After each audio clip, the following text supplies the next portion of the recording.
This is TCS, baby! Hello, ladies and gentlemen, welcome back to this side of the internet. And I gotta say, boy, it has been a while since I last showed up here.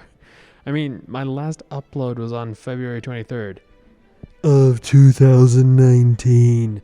A whole 3 years ago. Wow. 3 years. Time sure flies, doesn't it? Anyways, I'm gonna just open up my computer here and I'm gonna see what's been going on since last time I was on live.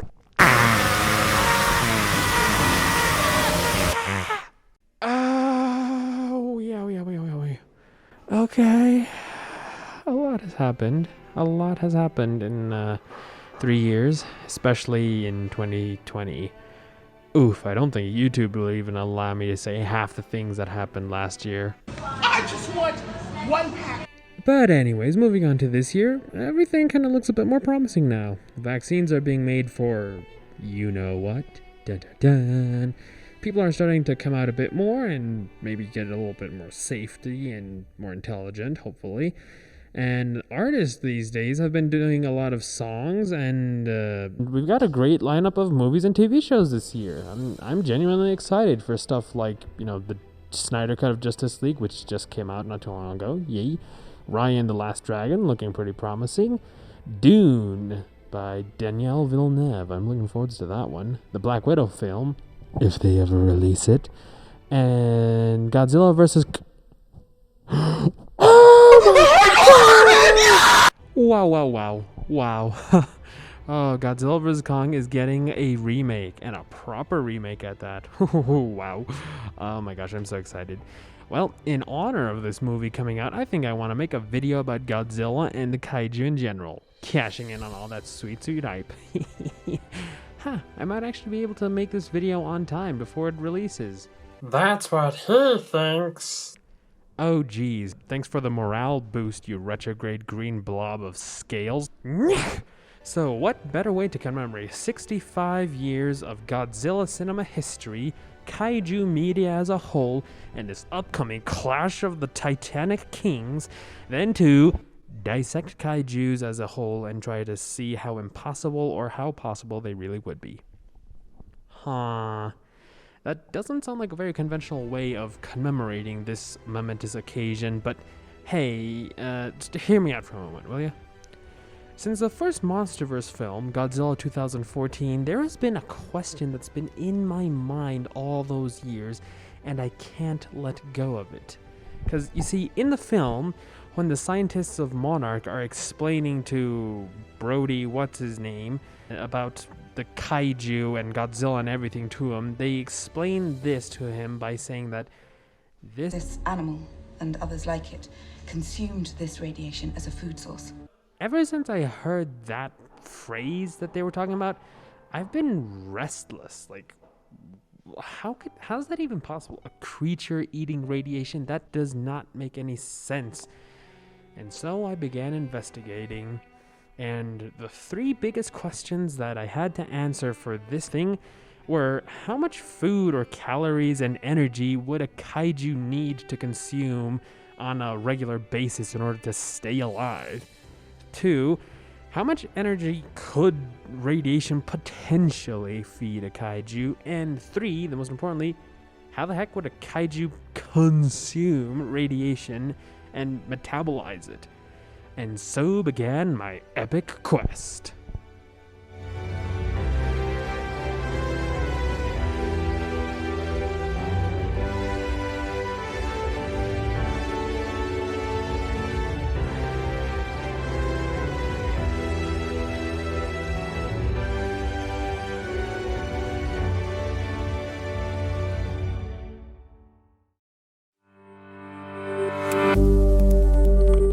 Surprisingly, it wasn't too hard to figure out how much food a kaiju would need, as a lot of other people on the internet had been speculating and investigating this themselves.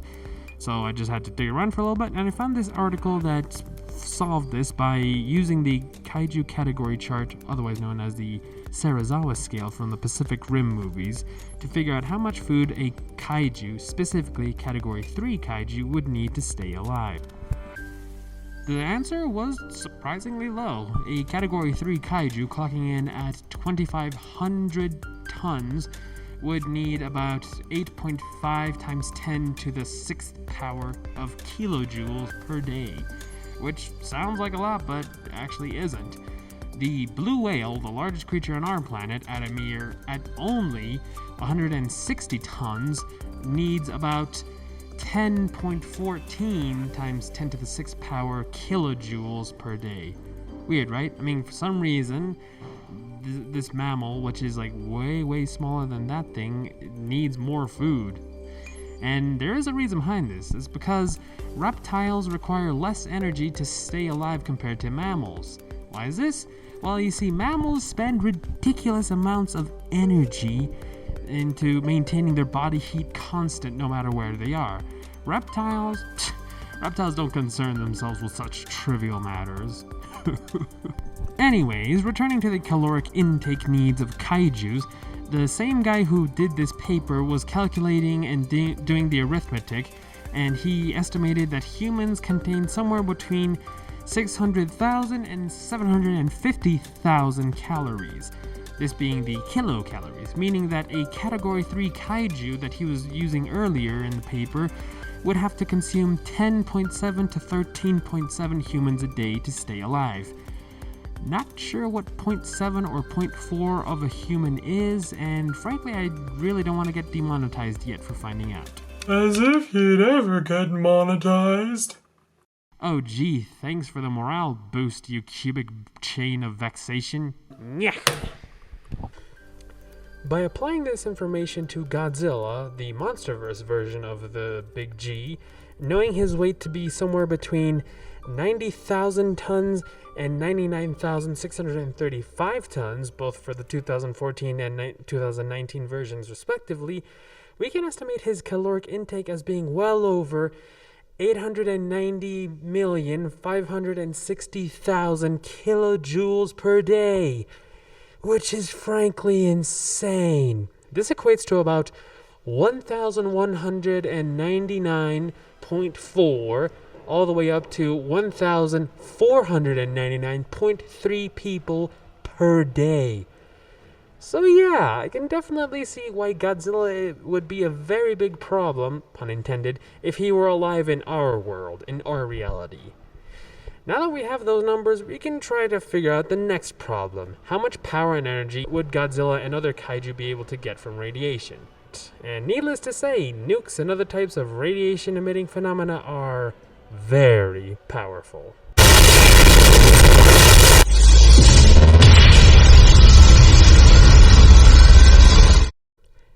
Well, there goes my monetization. Anyways, let's try to figure out how much energy can we get from a nuke, or rather radiation itself.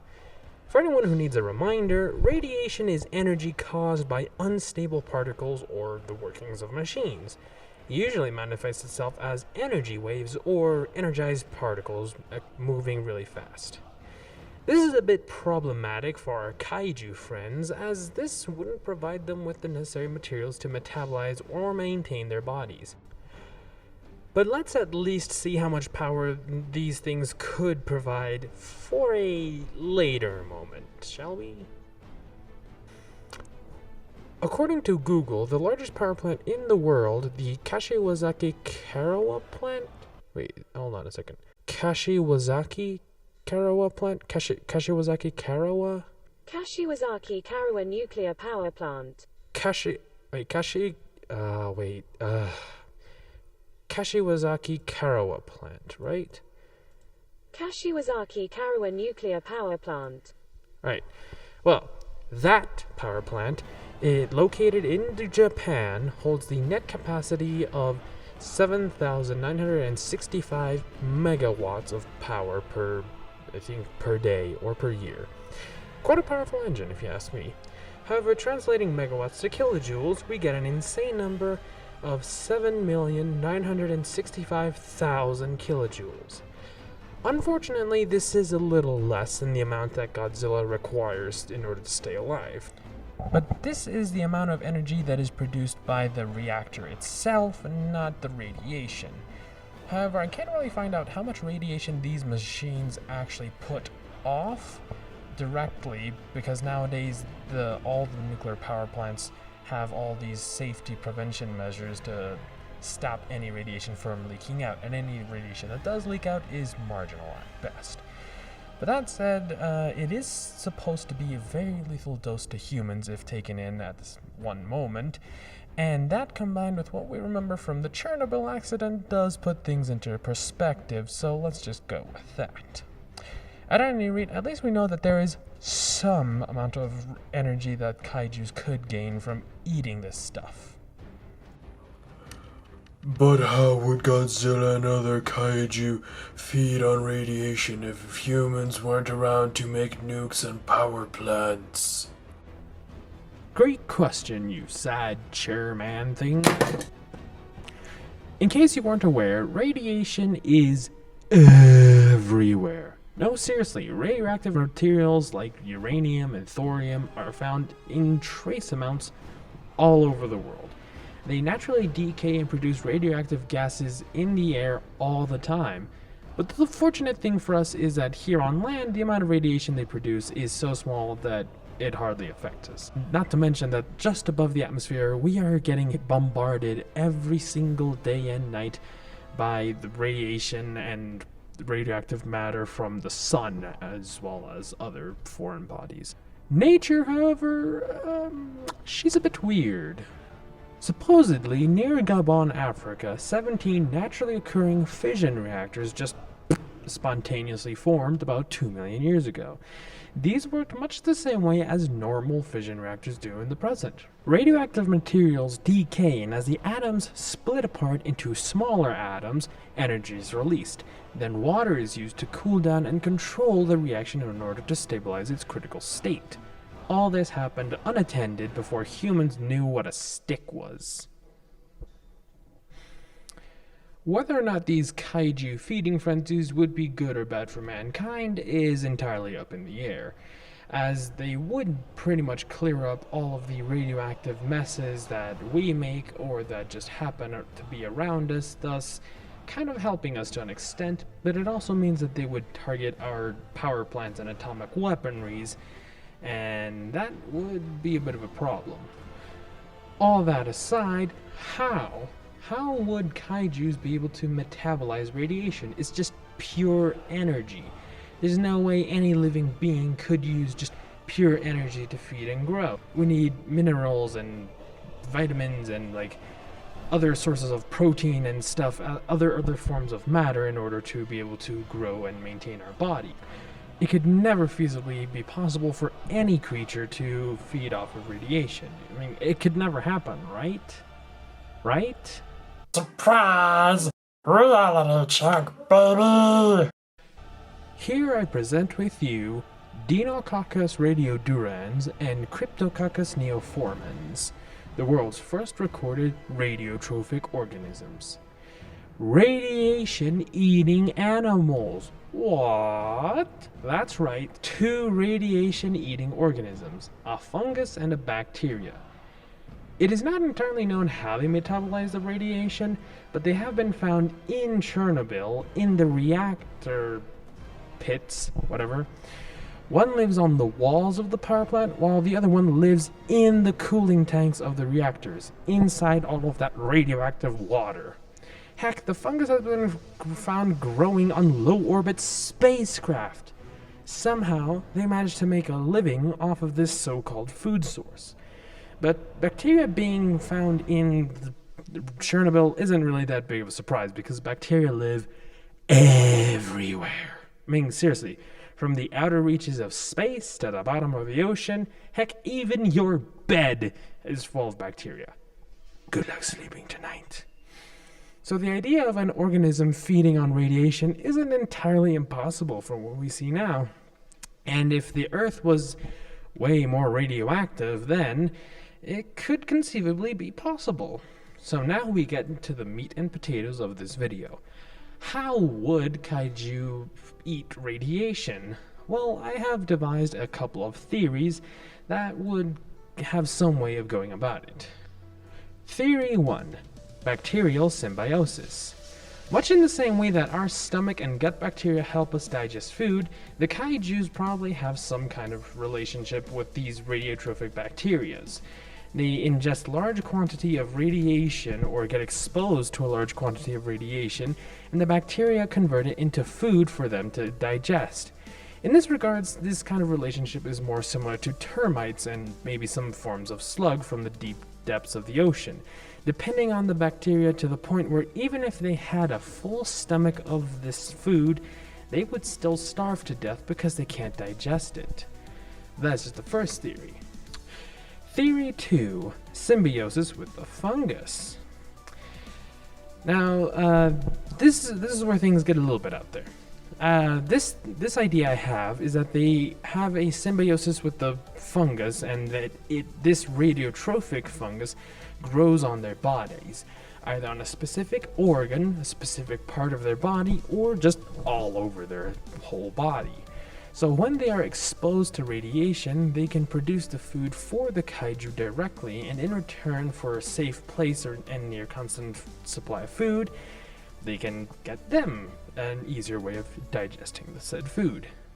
This could manifest itself as like artificial gill rakes, like in some fishes, tiny little face legs, like with krills and other small buggy creatures, or even feeding tentacles. Heck, maybe even baleen-like structures made out of fungi, kind of like whales, but made out of fungus.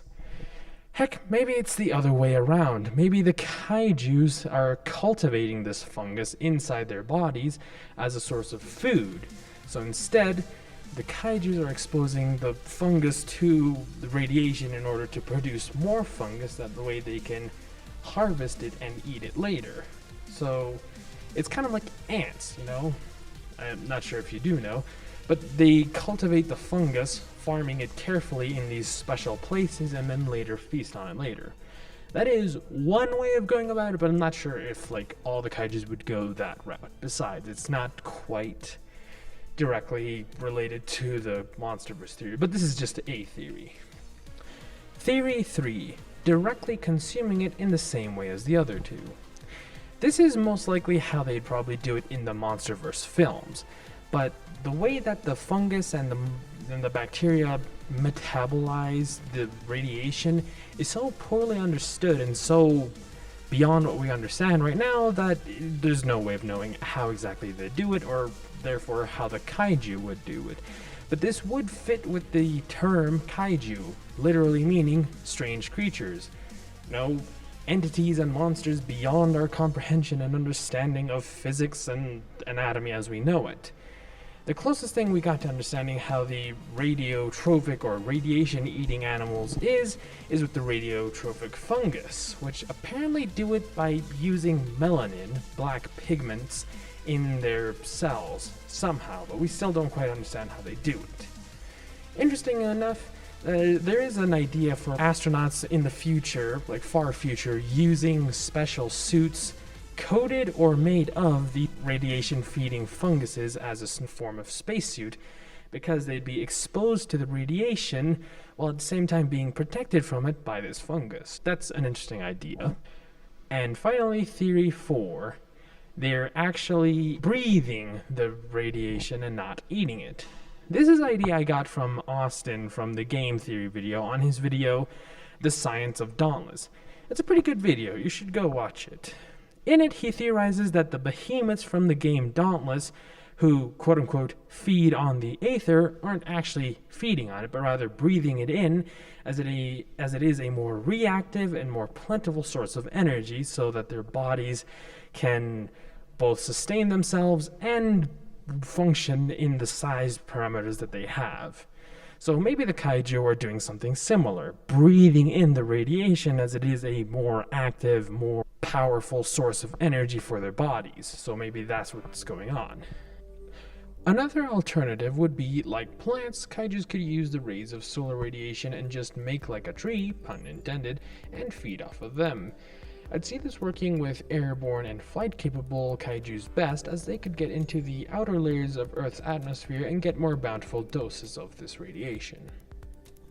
And lastly, this is an idea that I came up with towards the end, but it is something else to consider, plus it might be backed up by something that Michael Dougherty said in a tweet. Theory 5. The kaijus feed off each other's radiation and digested matter.